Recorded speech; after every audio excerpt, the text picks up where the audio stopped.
ദൈവ തിരുനാമത്തിന് മഹത്വമുണ്ടാകട്ടെ. ഇന്ന് 173 ദിനം. നാം വായിക്കുന്നത് ആവർത്തന പുസ്തകം 20 അധ്യായം, സഭാപ്രസംഗി 9 അധ്യായവും എഫേസ്യ ലേഖനം 5 അധ്യായവുമാണ്. ആവർത്തന പുസ്തകം 20 അധ്യായം. നീ ശത്രുക്കളോട് യുദ്ധം ചെയ്യാൻ പുറപ്പെട്ടിട്ട് കുതിരകളെയും രഥങ്ങളെയും നിന്നിലും അധികം ജനത്തെയും കാണുമ്പോൾ പേടിക്കരുത്. മിസ്രയീം ദേശത്തുനിന്ന് നിന്നെ കൊണ്ടുവന്ന നിന്റെ ദൈവമായ യഹോവ നിന്നോട് കൂടെയുണ്ട്. നിങ്ങൾ പടയേൽപ്പാൻ അടുക്കുമ്പോൾ പുരോഹിതൻ വന്ന് ജനത്തോട് സംസാരിച്ച്, ഇസ്രായേലേ കേൾക്ക, നിങ്ങൾ ഇന്ന് ശത്രുക്കളോട് പടയേൽപ്പാൻ അടുക്കുന്നു. അധൈര്യപ്പെടരുത്, പേടിക്കരുത്, നടുങ്ങിപ്പോകരുത്, അവരെ കണ്ട് ഭ്രമിക്കുകയും അരുത്. നിങ്ങളുടെ ദൈവമായ യഹോവ നിങ്ങൾക്ക് വേണ്ടി ശത്രുക്കളോട് യുദ്ധം ചെയ്ത് നിങ്ങളെ രക്ഷിപ്പാൻ നിങ്ങളോട് കൂടെ പോരുന്നുവെന്ന് അവരോട് പറയണം. പിന്നെ പ്രമാണികൾ ജനത്തോട് പറയേണ്ടത് എന്തെന്നാൽ, ആരെങ്കിലും ഒരു പുതിയ വീട് പണിയിച്ച് ഗൃഹപ്രവേശം കഴിക്കാതെ ഇരിക്കുന്നുവെങ്കിൽ അവൻ പടയിൽ പട്ടുപോകുകയും മറ്റൊരുത്തൻ ഗൃഹപ്രവേശം കഴിക്കുകയും ചെയ്യാതിരിക്കേണ്ടതിന് അവൻ വീട്ടിലേക്ക് മടങ്ങിപ്പോകട്ടെ. ആരെങ്കിലും ഒരു മുന്തിരിത്തോട്ടം ഉണ്ടാക്കി അതിന്റെ ഫലം അനുഭവിക്കാതെ ഇരിക്കുന്നുവെങ്കിൽ അവൻ പടയിൽ പട്ടുപോകുകയും മറ്റൊരുത്തൻ അതിന്റെ ഫലം അനുഭവിക്കുകയും ചെയ്യാതിരിക്കേണ്ടതിന് അവൻ വീട്ടിലേക്ക് മടങ്ങിപ്പോകട്ടെ. ആരെങ്കിലും ഒരു സ്ത്രീയെ വിവാഹത്തിന് നിശ്ചയിച്ച് അവളെ പരിഗ്രഹിക്കാതിരിക്കുന്നുവെങ്കിൽ അവൻ പടയിൽ പട്ടുപോകുകയും മറ്റൊരുത്തൻ അവളെ പരിഗ്രഹിക്കുകയും ചെയ്യാതിരിക്കേണ്ടതിന് അവൻ വീട്ടിലേക്ക് മടങ്ങിപ്പോകട്ടെ. പ്രമാണികൾ പിന്നെയും ജനത്തോട് പറയേണ്ടത്, ആർക്കെങ്കിലും ഭയവും അധൈര്യവും ഉണ്ടെങ്കിൽ അവൻ തന്റെ ഹൃദയം പോലെ സഹോദരന്റെ ഹൃദയവും ധൈര്യം കെടുത്താതിരിക്കേണ്ടതിന് വീട്ടിലേക്ക് മടങ്ങിപ്പോകട്ടെ. ഇങ്ങനെ പ്രമാണികൾ ജനത്തോട് പറഞ്ഞു തീർന്ന ശേഷം അവർ സൈന്യാധിപന്മാരെ സേനാമുഖത്ത് ആക്കേണം. നീ ഒരു പട്ടണത്തോട് യുദ്ധം ചെയ്യാൻ അടുത്തു ചെല്ലുമ്പോൾ സമാധാനം വിളിച്ചു പറയണം. സമാധാനമെന്ന് മറുപടി പറഞ്ഞ് വാതിൽ തുറന്നു തന്നാൽ അതിലുള്ള ജനമെല്ലാം നിനക്ക് ഊഴിയവേലക്കാരായി സേവ ചെയ്യണം. എന്നാൽ അത് നിന്നോട് സമാധാനമാകാതെ യുദ്ധം ചെയ്യുന്നുവെങ്കിൽ അതിനെ നിരോധിക്കണം. നിന്റെ ദൈവമായ യഹോവ അത് നിന്റെ കയ്യിൽ ഏൽപ്പിച്ച ശേഷം അതിലുള്ള പുരുഷ പ്രജയെയൊക്കെയും വാളിന്റെ വായ്ത്തലയാൽ കൊല്ലേണം. എന്നാൽ സ്ത്രീകളെയും കുട്ടികളെയും നാൽക്കാലികളെയും പട്ടണത്തിലുള്ള സകലത്തെയും അതിലെ കൊള്ളയൊക്കെയും നിനക്കായിട്ട് എടുത്തുകൊള്ളാം. നിന്റെ ദൈവമായ യഹോവ നിനക്ക് തന്നതായ നിന്റെ ശത്രുക്കളുടെ കൊള്ള നിനക്ക് അനുഭവിക്കാം. ഈ ജാതികളുടെ പട്ടണങ്ങളുടെ കൂട്ടത്തിൽ ഉൾപ്പെടാതെ വളരെ ദൂരമായിരിക്കുന്ന എല്ലാ പട്ടണങ്ങളോടും ഇങ്ങനെ ചെയ്യണം. നിന്റെ ദൈവമായ യഹോവ നിനക്ക് അവകാശമായി തരുന്ന ജാതികളുടെ പട്ടണങ്ങളിലോ ശ്വാസമുള്ള ഒന്നിനെയും ജീവനോടെ വെക്കാതെ ഹിത്യർ, അമോര്യർ, പെരിസ്യർ, കനാന്യർ, ഹിവ്യർ, യെബൂസ്യർ എന്നിവരെ നിന്റെ ദൈവമായ യഹോവ നിന്നോട് കൽപ്പിച്ചതുപോലെ ശപഥാർപ്പിതമായി സംഹരിക്കണം. അവർ തങ്ങളുടെ ദേവപൂജയിൽ ചെയ്തു പോരുന്ന സകല മ്ലേച്ഛതകളും ചെയ്യുവാൻ നിങ്ങളെ പഠിപ്പിച്ചിട്ട് നിങ്ങൾ നിങ്ങളുടെ ദൈവമായ യഹോവയോട് പാപം ചെയ്യാതിരിക്കേണ്ടതിന് തന്നെ ഒരു പട്ടണം പിടിപ്പാൻ അതിനോട് യുദ്ധം ചെയ്ത് വളരെ കാലം നിരോധിക്കേണ്ടി വന്നാൽ അതിന്റെ ചുറ്റുമുള്ള വൃക്ഷങ്ങളെ കോടാലി കൊണ്ട് വെട്ടി നശിപ്പിക്കരുത്. അവയുടെ ഫലം നിനക്ക് തിന്നാവുന്നതാകയാൽ അവയെ വെട്ടിക്കളയരുത്. നീ പറമ്പിലെ വൃക്ഷത്തെ നിരോധിപ്പാൻ അത് മനുഷ്യനാകുന്നുവോ? തിന്നുവാനുള്ള ഫലവൃക്ഷമല്ലെന്ന് അറിയുന്ന വൃക്ഷങ്ങളെ മാത്രം വെട്ടിക്കളയുകയും നിന്നോട് യുദ്ധം ചെയ്യുന്ന പട്ടണം കീഴടങ്ങും വരെ അതിന്റെ നേരെ കൊത്തളം പണിയുകയും ചെയ്യാം. സഭാപ്രസംഗി 9 അധ്യായം. ഇതൊക്കെയും നീതിമാന്മാരും ജ്ഞാനികളും അവരുടെ പ്രവൃത്തികളും ദൈവത്തിന്റെ കയ്യിൽ ഇരിക്കുന്നു എന്നുള്ളതൊക്കെയും തന്നെ ശോധന ചെയ്യുവാൻ ഞാൻ മനസ്സുവെച്ചു. സ്നേഹമാകട്ടെ ദ്വേഷമാകട്ടെ ഒന്നും മനുഷ്യൻ അറിയുന്നില്ല. സർവവും അവരുടെ മുമ്പിൽ ഇരിക്കുന്നതാനും എല്ലാവർക്കും എല്ലാം ഒരുപോലെ സംഭവിക്കുന്നു. നീതിമാനും ദുഷ്ടനും നല്ലവനും നിർമ്മലനും മലിനനും യാഗം കഴിക്കുന്നവനും യാഗം കഴിക്കാത്തവനും ഒരേ ഗതി വരുന്നു. പാപിയും നല്ലവനുമാണ്. പേടിക്കുന്നവനും ആണയിടുന്നവനും ഒരുപോലെ ആകുന്നു. എല്ലാവർക്കും ഒരേ ഗതി വരുന്നു എന്നുള്ളത് സൂര്യന്റെ കീഴിൽ നടക്കുന്ന എല്ലാറ്റിനും ഒരു തിന്മയത്രേ. മനുഷ്യരുടെ ഹൃദയത്തിലും ദോഷം നിറഞ്ഞിരിക്കുന്നു. ജീവപര്യന്തം അവരുടെ ഹൃദയത്തിൽ ഭ്രാന്തുണ്ട്. അതിന്റെ ശേഷമോ അവർ മരിച്ചവരുടെ അടുക്കിലേക്ക് പോകുന്നു. ജീവിച്ചിരിക്കുന്നവരുടെ കൂട്ടത്തിൽ ഉള്ളവനൊക്കെയും പ്രത്യാശയുണ്ട്. ചത്ത സിംഹത്തേക്കാൾ ജീവനുള്ള നായ് നല്ലതല്ലോ. ജീവിച്ചിരിക്കുന്നവർ തങ്ങൾ മരിക്കുമെന്നറിയുന്നു, മരിച്ചവരോ ഒന്നും അറിയുന്നില്ല. മേലാൽ അവർക്ക് ഒരു പ്രതിഫലവുമില്ല. അവരെ ഓർമ്മ വിട്ടുപോകുന്നുവല്ലോ. അവരുടെ സ്നേഹവും ദ്വേഷവും അസൂയയും നശിച്ചുപോയി. സൂര്യന് കീഴെ നടക്കുന്ന യാതൊന്നിലും അവർക്കിനി ഒരിക്കലും ഓഹരിയില്ല. നീ ചെന്ന് സന്തോഷത്തോടുകൂടെ അപ്പം തിന്നുക, ആനന്ദ ഹൃദയത്തോടെ വീഞ്ഞു കുടിക്ക. ദൈവം നിന്റെ പ്രവൃത്തികളിൽ പ്രസാദിച്ചിരിക്കുന്നുവല്ലോ.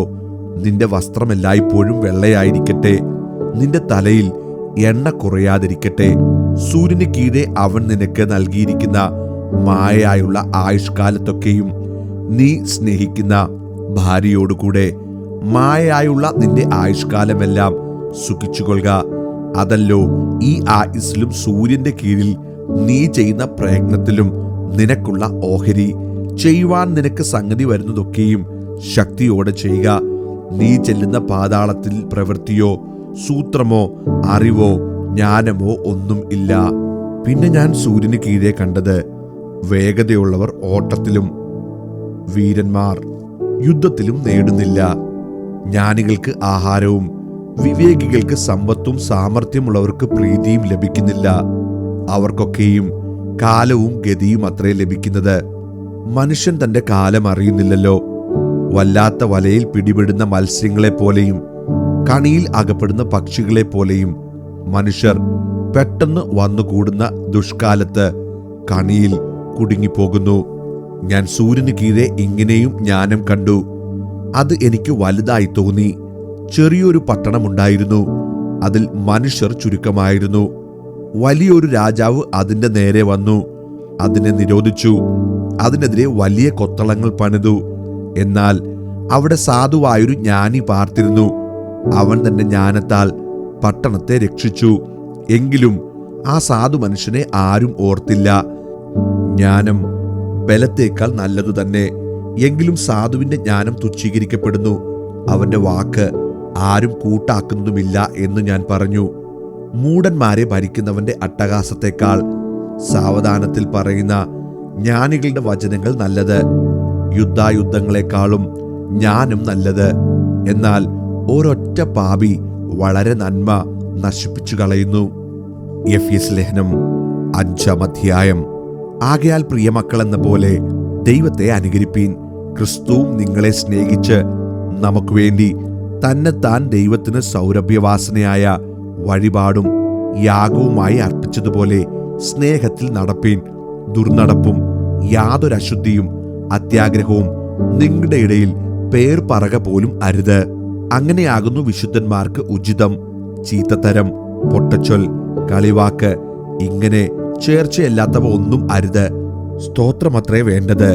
ദുർനടപ്പുകാരൻ, അശുദ്ധൻ, വിഗ്രഹാരാധിയായ ദ്രവ്യാഗ്രഹി, ഇവർക്കാർക്കും ക്രിസ്തുവിന്റെയും ദൈവത്തിന്റെയും രാജ്യത്തിൽ അവകാശമില്ല എന്ന് നിങ്ങൾ അറിയുന്നുവല്ലോ. വ്യർത്ഥവാക്കുകളാൽ ആരും നിങ്ങളെ ചതിക്കരുത്. ഈ വക നിമിത്തമല്ലോ ദൈവകോപം അനുസരണം കെട്ടവരുടെ മേൽ വരുന്നു. നിങ്ങൾ അവരുടെ കൂട്ടാളികൾ ആകരുത്. മുമ്പേ നിങ്ങൾ ഇരുളായിരുന്നു, ഇപ്പോഴോ കർത്താവിൽ വെളിച്ചമാകുന്നു. കർത്താവിന് പ്രസാദമായത് എന്തെന്ന് പരിശോധിച്ചുകൊണ്ട് വെളിച്ചത്തിലുള്ളവരായി നടന്നുകൊള്ളുവീൻ. സകല സദ്ഗുണവും നീതിയും സത്യവുമല്ലോ വെളിച്ചത്തിന്റെ ഫലം. ഇരുട്ടിന്റെ നിഷ്ഫല പ്രവൃത്തികളിൽ കൂട്ടാളികളാകരുത്. അവയെ ശാസിക്കത്രേ വേണ്ടത്. അവർ ഗൂഢമായി ചെയ്യുന്നത് പറവാൻ പോലും ലജ്ജയാകുന്നു. അവയെ ശാസിക്കുമ്പോഴോ സകലത്തെയും കുറിച്ച് വെളിച്ചത്താൽ ബോധം വരും. ബോധം വരുന്നതെല്ലാം വെളിച്ചം പോലെ തെളിവല്ലോ. അതുകൊണ്ട് ഉറങ്ങുന്നവനെ ഉണർന്ന് മരിച്ചവരുടെ ഇടയിൽ നിന്ന് എഴുന്നേൽക്ക. എന്നാൽ ക്രിസ്തു നിന്റെ മേൽ പ്രകാശിക്കും എന്ന് ചൊല്ലുന്നു. ആകയാൽ സൂക്ഷ്മത്തോടെ അജ്ഞാനികളായിട്ടല്ല ജ്ഞാനികളായിട്ടത്രേ നടപ്പാൻ നോക്കുവീൻ. ഇത് ദുഷ്കാലമാകയാൽ സമയം തക്കത്തിൽ ഉപയോഗിച്ചുകൊള്ളുവീൻ. ബുദ്ധിഹീനരാകാതെ കർത്താവിന്റെ ഇഷ്ടം ഇന്നതെന്ന് ഗ്രഹിച്ചുകൊള്ളുവീൻ. വീഞ്ഞു കുടിച്ച് മത്തരാകരുത്, അതിനാൽ ദുർനടപ്പുണ്ടാകുമല്ലോ. ആത്മാവ് നിറഞ്ഞവരായി സങ്കീർത്തനങ്ങളാലും സ്തുതികളാലും ആത്മീക ഗീതങ്ങളാലും തമ്മിൽ സംസാരിച്ചും നിങ്ങളുടെ ഹൃദയത്തിൽ കർത്താവിന് പാടിയും കീർത്തനം ചെയ്തും നമ്മുടെ കർത്താവായ യേശുക്രിസ്തുവിന്റെ നാമത്തിൽ ദൈവവും പിതാവുമായവന് എല്ലായ്പ്പോഴും എല്ലാറ്റിനു വേണ്ടിയും സ്തോത്രം ചെയ്തുകൊള്ളുവീൻ. ക്രിസ്തുവിന്റെ ഭയത്തിൽ അന്യോന്യം കീഴ്പ്പെട്ടിരിപ്പീൻ. ഭാര്യമാരെ, കർത്താവിനെന്ന പോലെ സ്വന്തം ഭർത്താക്കന്മാർക്ക് കീഴടങ്ങുവീൻ. ക്രിസ്തു ശരീരത്തിന്റെ രക്ഷിതാവായി സഭയ്ക്ക് തലയാകുന്നത് പോലെ ഭർത്താവ് ഭാര്യയ്ക്ക് തലയാകുന്നു. എന്നാൽ സഭ ക്രിസ്തുവിന് കീഴടങ്ങിയിരിക്കുന്നത് പോലെ ഭാര്യമാർ ഭർത്താക്കന്മാർക്കും സകലത്തിലും കീഴടങ്ങിയിരിക്കണം. ഭർത്താക്കന്മാരെ, ക്രിസ്തുവും സഭയെ സ്നേഹിച്ചതുപോലെ നിങ്ങളുടെ ഭാര്യമാരെ സ്നേഹിപ്പീൻ. അവൻ അവളെ വചനത്തോടു കൂടിയ ജലസ്നാനത്താൽ വെടിപ്പാക്കി വിശുദ്ധീകരിക്കേണ്ടതിനും കറ, ചുളുക്കം മുതലായത് ഒന്നുമില്ലാതെ സഭയെ ശുദ്ധയും നിഷ്കളങ്കയുമായി തനിക്ക് തന്നെ തേജസ്സോടെ മുൻനിർത്തേണ്ടതിനും തന്നെത്താൻ അവൾക്ക് വേണ്ടി ഏൽപ്പിച്ചു കൊടുത്തു. അവണ്ണം ഭർത്താക്കന്മാരും തങ്ങളുടെ ഭാര്യമാരെ സ്വന്തം ശരീരങ്ങളെപ്പോലെ സ്നേഹിക്കേണ്ടതാകുന്നു. ഭാര്യയെ സ്നേഹിക്കുന്നവൻ തന്നെത്താൻ സ്നേഹിക്കുന്നു. ആരും തന്റെ ജഡത്തെ ഒരു നാളും പകച്ചിട്ടില്ലല്ലോ. ക്രിസ്തുവും സഭയെ ചെയ്യുന്നത് പോലെ അതിനെ പോറ്റി പുലർത്തുകയത്രേ ചെയ്യുന്നത്. നാം അവന്റെ ശരീരത്തിന്റെ അവയവങ്ങളല്ലോ. അത് നിമിത്തം ഒരു മനുഷ്യൻ അപ്പനെയും അമ്മയെയും വിട്ട് ഭാര്യയോട് പറ്റിച്ചേരും, ഇരുവരും ഒരു ദേഹമായി തീരും. ഈ മർമ്മം വലിയത്. ഞാൻ ക്രിസ്തുവിനെയും സഭയെയും ഉദ്ദേശിച്ചത്രേ പറയുന്നത്. എന്നാൽ നിങ്ങളും അങ്ങനെ തന്നെ ഓരോരുത്തൻ താന്റെ ഭാര്യയെ തന്നെ പോലെ തന്നെ സ്നേഹിക്കണം. ഭാര്യയോ ഭർത്താവിനെ ഭയപ്പെടേണ്ടതാകുന്നു.